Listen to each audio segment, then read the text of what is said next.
Assalamualaikum warahmatullahi wabarakatuh. Perkenalkan, nama saya Yunanto Trilaksono, Magister Pendidikan. Saya adalah dosen di D4 Produksi Film dan Televisi, Fakultas Desain dan Industri Kreatif, Universitas Dinamika. Video pembelajaran ini didedikasikan untuk salah satu syarat Smart Sertifikasi Dosen tahun 2025 dengan mata kuliah Tata Suara. Mata kuliah ini diperuntukkan untuk mahasiswa D4 Produksi Film dan Televisi semester 3 dengan bobot 3 SKS dengan kode 51016. Diselenggarakan dalam 16 kali pertemuan terbagi atas 14 kali pertemuan adalah materi, satu pertemuan adalah ujian tengah semester atau UTS, dan satu pertemuan lagi adalah ujian akhir semester atau UAS. Mata kuliah ini membahas tentang teori dan praktek dalam produksi film, meliputi perekaman, mixing, penyuntingan, desain suara, aspek estetik lainnya, dan juga tentang teknis audio visual.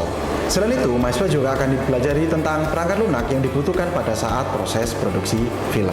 Di akhir perkuliahan, mahasiswa diharapkan mampu merancang dan mengimplementasikan hasil produksi tata suara pada film dan dibuat secara lebih efektif dan lebih estetis, sehingga mampu dibawakan dengan baik ketika pada produksi film-film selanjutnya. Adapun rancangan pembelajaran semester sudah termuat dan masuk ke dalam aplikasi Aku OBE atau Outcome Based Education, di mana dalam proses penyusunannya kurikulum ini sudah disesuaikan oleh tim kurikulum dan divalidasi oleh ketua program studi di program studi D4 Produksi Film dan Televisi. Perlu saya sampaikan, capaian pembelajaran lulusan atau CLO disusun berdasarkan RPS yang dibuat setiap semester, yaitu CLO 126 sampai dengan 130. Dalam proses penyusunannya, CLO sudah mendapatkan arahan dari P3AI dan kemudian mendapatkan validasi dari Ketua Program Studi di D4 Produksi Film dan Televisi.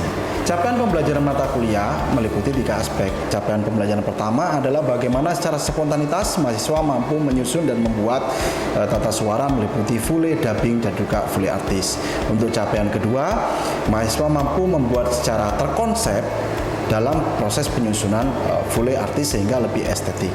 Kemudian capaian pembelajaran yang ketiga adalah bagaimana mahasiswa mampu menghasilkan sebuah proyek film melalui tata suara yang dihasilkan.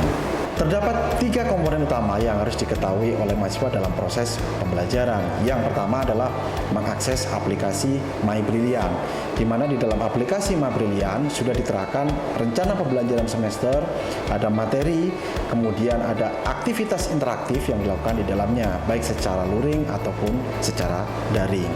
Kemudian ditambahkan juga ada video pembelajaran yang juga dapat diakses dan digunakan oleh mahasiswa kapan saja, di mana saja dalam proses peningkatan pembelajaran. Pada bagian kedua adalah hybrid learning, di mana mahasiswa secara online ataupun offline mampu berinteraksi dalam proses pembelajaran. Selain itu, mahasiswa juga dibekali aplikasi Canva, aplikasi CapCut, untuk bagaimana secara interaktif mereka mampu membuat video presentasi ataupun membuat presentasi secara lebih baik.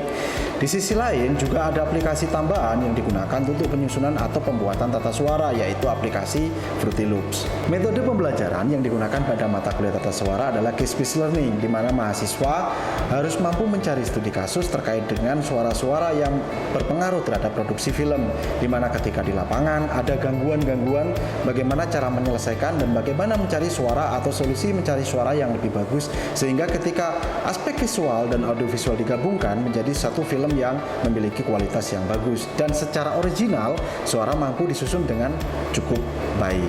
Pembelajarannya yang digunakan dalam mata kuliah tata suara adalah satu karya saya, yaitu buku dasar-dasar tata suara. Kemudian ada buku referensi dari ahli lainnya yang diperkuat dengan jurnal ataupun artikel ilmiah baik secara nasional ataupun internasional. Selain itu, mahasiswa juga boleh mengakses aplikasi atau website lain yang digunakan untuk memperkuat supaya hasil dari tata suara bisa menjadi lebih baik.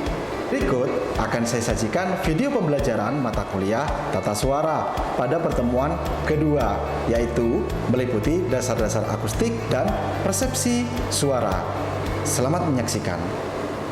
Selamat pagi, Assalamualaikum warahmatullahi wabarakatuh. Waalaikumsalam warahmatullahi wabarakatuh. Bagaimana teman-teman kabarnya hari ini? Baik. Untuk yang online nanti bisa Di aplikasi Brilian sudah saya informasikan terkait dengan materi yang ada di situ. Jadi teman-teman yang sekarang lagi online itu bisa download materinya di pertemuan kedua, yaitu pengantar tata suara dalam film. Oke, sebelum saya ke materi kedua hari ini, kira-kira dari kesimpulan pertemuan kemarin di minggu lalu ada mata kuliah namanya dasar-dasar tata suara di pertemuan awal. Kira-kira ada yang mau angkat tangan untuk memberikan kesimpulan pertemuan pertama kemarin? Ada 3 orang. Ya, Ready tuh. Ya, Ready tuh.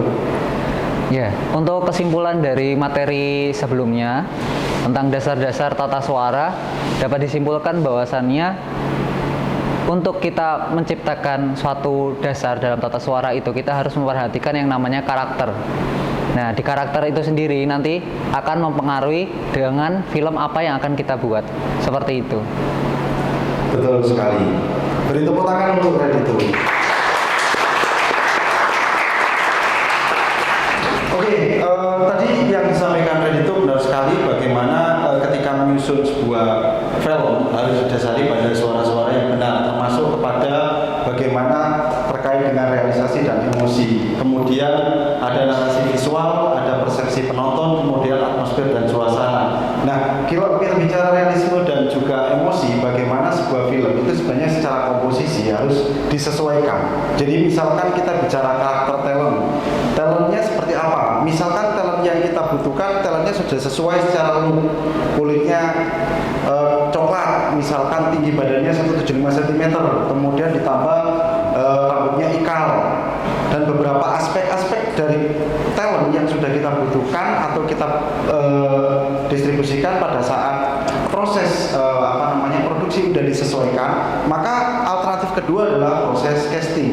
Nah, proses casting itu adalah bagaimana kita mencari karakter talent yang dalam dialog itu mampu membawakan dialog dengan baik sesuai naskah atau skrip yang sudah kita kirim. Nah, selain itu, ketika membawakan naskah, baik disesuaikan suaranya, apakah karakternya memenuhi atau tidak. Ketika tidak memenuhi, maka alternatif kedua kita harus punya sampingan talent. Jadi tidak bisa menggunakan hanya cukup satu talent. Kemudian yang kedua adalah narasi visual. Narasi visual ini artinya nanti ketika sudah terpilih dalam proses casting ataupun reading, nah alternatif selanjutnya adalah bagaimana secara visual talent mampu membawakan kemampuan dalam dialognya di depan kamera. Yang paling penting dalam proses ini adalah menciptakan atmosfer dan suasana. Nah, bayangkan kalau kita sebagai pelaku atau sineas, kita membuat film tanpa memikirkan suasana atau ambience yang kita butuhkan dalam proses produksi film akan sangat aneh gitu ya. Jadi beberapa hal yang terkait dengan hal itu yang sangat kita butuhkan dalam proses pembuatan film. Nah, selanjutnya ini adalah jenis suara pada film yang sangat kita butuhkan, yang sebenarnya teman-teman sebagai sineas nanti, teman-teman sebagai filmmaker, teman-teman harus sangat familiar dengan ini yang namanya dialog, kemudian ada full dubbing, kemudian ada scoring. Nah, kalau dialog itu sama seperti kita menyampaikan narasi sesuai teks atau naskah yang sudah kita peroleh dari seorang sutradara. Kemudian Anda sebagai talent, Anda mempelajarinya. Ketika itu sudah sesuai, ada namanya proses casting dan reading, di mana itu adalah bagaimana antara karakter yang diperankan nanti dengan visual yang diambil itu relevan, sesuai. Nah, bisa digambarkan pada gambar pertama, di mana di sini ada gambar namanya adalah mood board. Mood board ini adalah bagaimana gambar ini nanti membangun sebuah mood talent kepada lawan mainnya ketika membawakan sebuah peran.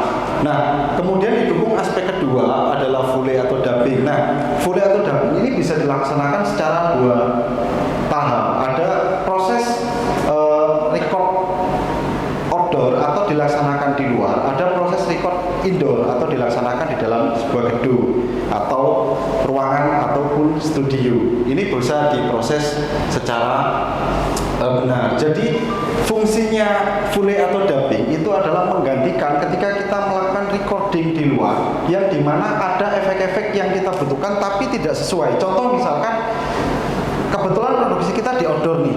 Nah, kita ingin nangkep suara angin atau nangkep suara gemercik air. Nah, ketika proses bersamaan, kan kadang-kadang kalau kita ingin efek yang bersih atau clean, itu kan akan bercampuran dengan yang lain. Misalkan ada kendaraan bermotor, kemudian ada suara-suara yang lain yang cukup mengganggu. Nah, itu yang akhirnya mengakibatkan suara itu atau ambient suara yang kita ambil jadi noise. Nah, noise itulah yang perlu kita ulangi dalam bentuk full atau dubbing. Jadi efek dubbing atau full itu bisa dilakukan di dalam ruangan atau di studio yang cukup proper. Nah, kebetulan kan kita juga ada studio di lantai 8 untuk proses dubbing dan full.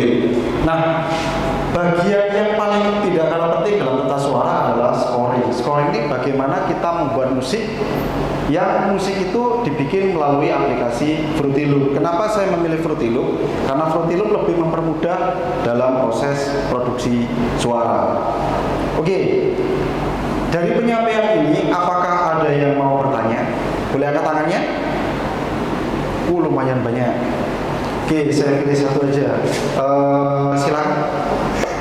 Izin bertanya Bapak, Ya. apakah fule artis apakah sama dengan fule yang pada umumnya? Pertanyaan yang bagus. Beli tepuk tangan dulu dong.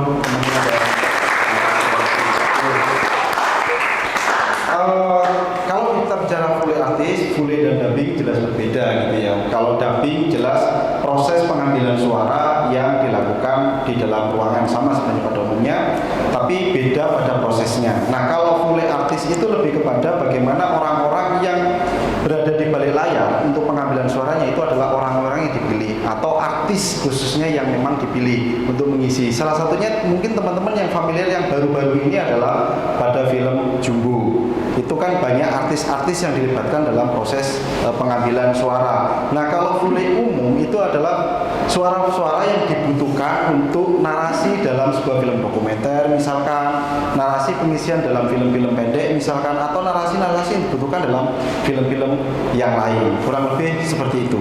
Ataukah menjawab? Menjawab Bapak. Ya, terima kasih.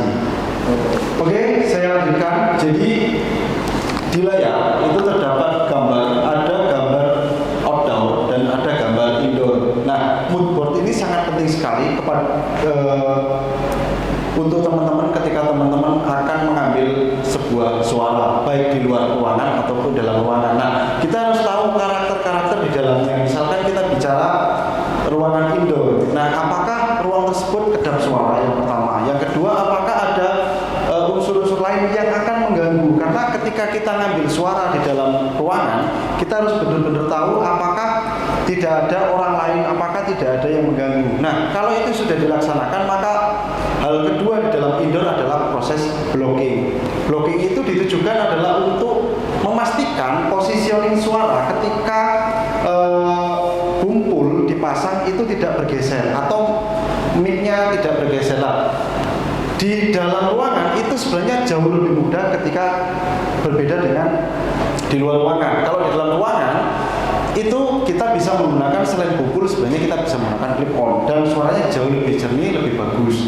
Nah, clip on bisa ditempatkan pada tiap talent dan kemudian apakah di dalamnya juga kita butuh visual effect, sound effect dan juga yang lain, misalkan dari gerakan pintu, apakah kita juga akan butuh record untuk menghasilkan suara yang bagus. Nah, sedangkan gambar kedua di bawah adalah gambar seorang manusia yang berada di depan. Nah, aspek ini sebelum kita ambil suaranya pasti kan ada masalah banyak nih ketika di luar, yaitu pertama ada laut. Nah, kalau kita bicara laut, suara-suara yang muncul akan banyak ketika kita akan proses ini. Yang pertama mungkin ada suara hewan, burung misalkan, kemudian ada suara angin yang cukup lumayan terang suaranya atau banter sekali suaranya. Kemudian yang ketiga misalkan ada efek dari suara gemercik air. Nah, kira-kira aspek-aspek suara itu kita butuh nggak selain suara dari manusianya? Kalau kita butuh, mending kita menggunakan kumpul yang lebih lebar atau pakai alat panjang yang bisa mereverb atau mengambil suara lebih dominan atau lebih banyak. Nah, kalau itu bisa dilakukan, maka kebutuhan suara ini akan bisa kita dapatkan secara 100%. Ini kalau kita bicara proses pengambilan dari outdoor ataupun indoor. Nah, sama juga dengan posisi seperti ini. Kalau kita proses produksi filmnya kebetulan banyak lebih kepada outdoor. Nah, jelas pasti akan banyak PR yang kita butuhkan. Maka dari situ yang tadi ditanyakan terkait dengan kemudian full artis, kemudian dubbing, disitulah peran ini akan dimasukkan, di mana suara-suara yang sangat mengganggu atau noise ini akan kita bisa atur pada saat proses mixing dan mastering di dalam studio. Artinya apa? Yang seharusnya kita tidak butuhkan di sini, kita akan mencari tambahan di dalam studio yang kita proses secara dubbing tadi atau secara full, dan ini bisa di-create di studio seperti sampel yang ada di situ. Kemudian sama juga ketika malam itu juga pengaruh suaranya juga berbeda dengan ketika siang ataupun pagi. Itu juga ada perbedaan yang cukup signifikan. Kalau malam pasti akan ada tambahan suara-suara, misalkan ada suara hewan. Jangan bilang kalau malam ada suara putih dan lain sebagainya, tidak ada hubungannya, tidak ada korelasinya kalau itu gitu ya. Itu kalau di tempat lain misalkan. Tapi kan ada beberapa ambience tambahan yang tiba-tiba muncul yang sebenarnya kita tidak butuhkan di situ, tapi muncul. Nah, apakah bisa hapus sebenarnya Pak? Bisa. Kalau kita nanti proses mixing dan mastering di dalam studio, suara-suara itu sebenarnya bisa dihilangkan. Atau kalau memang ambience-nya yang masuk, noise-nya terlalu tinggi, ya sebaiknya yang kita lakukan adalah full dan dubbing, karena itu akan sangat mengganggu sekali nantinya dalam proses produksi film tersebut. Nah, untuk gambar selanjutnya ini sama kurang lebih. Ini outdoor. Nah, ini jauh akan lebih butuh effort yang cukup tinggi ketika kita juga proses pengambilan suaranya ada di dermaga yang berbenturan antara suara kapal, suara air, kemudian suara kendaraan lalu lalang, kemudian suara para nahkoda kapal yang akan mencari ikan. Nah, itu apakah di saat proses itu kita memang butuh? Ya kalau kita memang butuh, ya otomatis kita akan ambil suaranya semua. Tapi kalau kita tidak butuh, ya kita tidak perlu mengambil semua. Cukup semuanya nanti bisa diproses pada saat kita masuk ke full dan dubbing. Nah, di sisi akhir yang tadi saya bilang, ketika kita masuk ke sini, kita masuk ke bagian scoring. Inilah dimana scoring ini yang menentukan seorang sound design itu mampu memfilter mana aspek suara yang akan digunakan dan mana aspek yang tidak akan digunakan.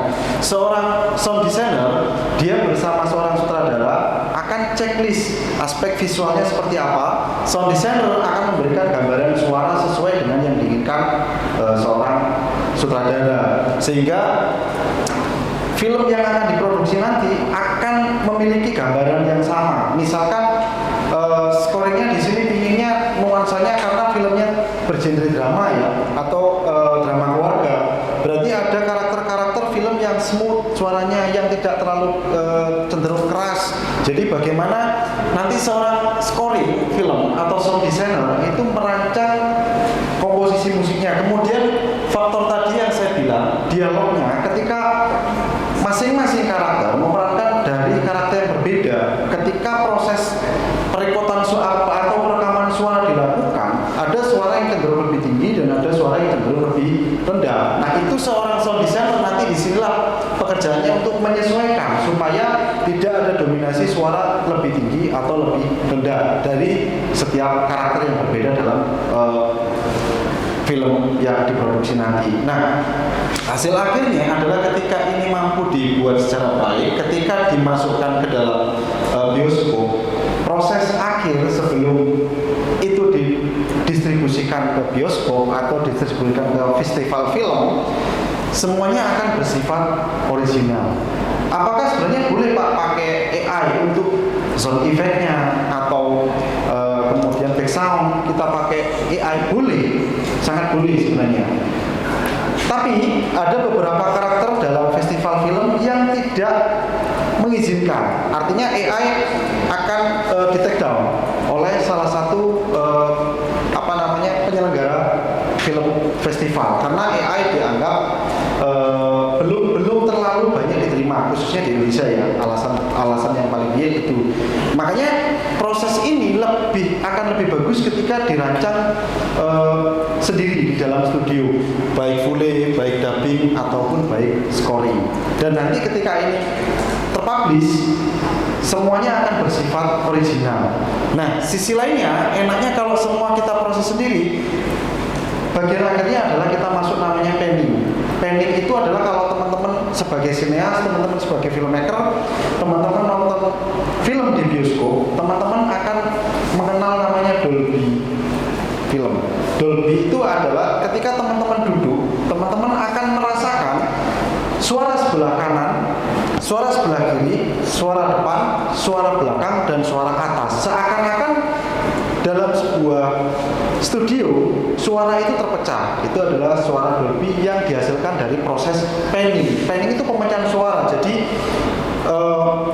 dialognya akan muncul di sebelah kanan, sound effect-nya akan muncul di sebelah kiri, kemudian ke bagian depan untuk back sound, dan juga OS-nya atau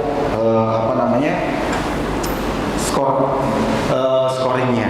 Nah, itu yang bisa saya sampaikan teman-teman pada pertemuan hari ini. Jangan lupa untuk minggu ketiga, teman-teman kan materi pertama dan materi kedua sudah sampai. Nanti akan saya bagi secara kelompok, masing-masing kelompok saya bagi 5 orang yang akan saya tugaskan untuk peliputan suara di outdoor atau di luar ruangan. Teman-teman bebas mau nyari di gunung boleh, teman-teman mau nyari di sawah boleh, mau reverb suaranya diambil semua juga boleh. Kemudian ada kelompok yang di studio, yaitu proses dubbing dan fule tadi di dalam studio. Nah, nanti studionya kan teman-teman sudah tahu di lantai 8, teman-teman bisa gunakan studio tersebut. Nah, kemudian jangan lupa teman-teman, tugas yang sudah saya berikan nanti teman-teman harus unggah di aplikasi Brilliant. Nah, di sini kan sudah saya tempatkan semua di aplikasi ini. Teman-teman tinggal unggah saja di kolom ini, kemudian ini ada tulisannya tugas. Silakan diunggah, dan ini saya sudah buka mulai hari ini sampai dengan 2 minggu ke depan. Jadi teman-teman tinggal unggah di sini untuk penugasannya. Nanti saya akan cek berkala dan akan saya lakukan penilaian di sini. Oke, teman-teman, itu materi yang bisa saya sampaikan hari ini. Kurang lebihnya, terima kasih banyak atas atensinya untuk hadir di kelas ini. Semoga di pertemuan ke depan, yang saya harapkan adalah dari hasil akhir dari mata kuliah ini adalah teman-teman bagaimana bisa membuat sebuah fule atau dubbing, sound effect, back sound, dan juga musik yang original, sehingga selain digunakan untuk film, musiknya juga bisa, atau sound effect-nya itu bisa didistribusikan ke platform digital, misalkan ke Spotify atau beberapa platform yang lain. Artinya nggak hanya berakhir di film, tapi bisa menjadi value lain di digitalisasi yang lain. Oke, itu saja yang bisa saya sampaikan, teman-teman. Saya sampai di sini. Selamat sore. Wassalamualaikum warahmatullahi wabarakatuh.